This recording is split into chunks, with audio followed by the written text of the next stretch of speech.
Okay, guys, so I'm going to explain the formula of exercise, discipline, affection, and why it's so beneficial in that specific order in order to create a balanced relationship with your dog. So if you are doing only exercise, you are just creating a very overly stimulated dog. You are trying to tire the dog out without teaching it to calm down, teaching it things, disciplining it. So what that means is your dog doesn't have an off switch. You're just trying to exhaust it, and because it's an animal and you're just teaching it to go, go, go all the time, most likely it's actually not going to get exhausted.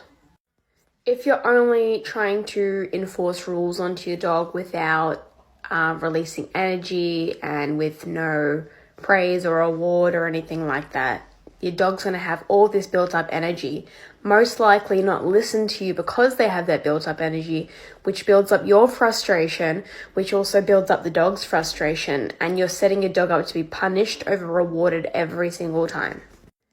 If you're only giving your dog affection, their needs still aren't met. And what you're telling them is that you'll give them anything, which makes entitlement and also makes you not as valuable because they don't have to work for anything.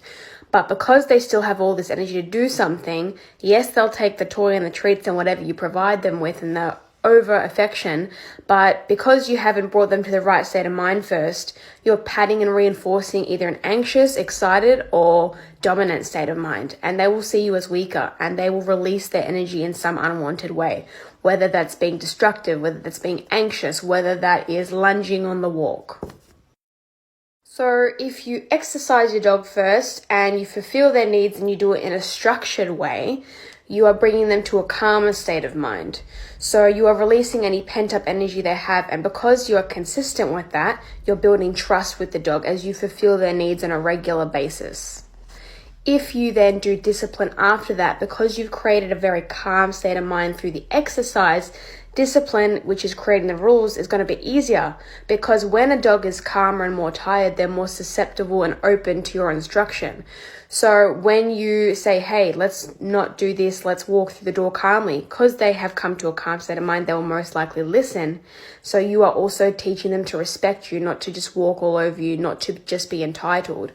And because they're most likely going to be rewarded as they did listen, you're open to giving them affection to the right state of mind. So this is where your love grows because they're earning things. So they're going to be humble about it over being entitled. They're going to appreciate things. They're going to feel proud of themselves, and they're going to build confidence in themselves because they've earned things, just as we build confidence in ourselves if we've accomplished things. So exercise, discipline, affection in that order, and watch your relationship transform.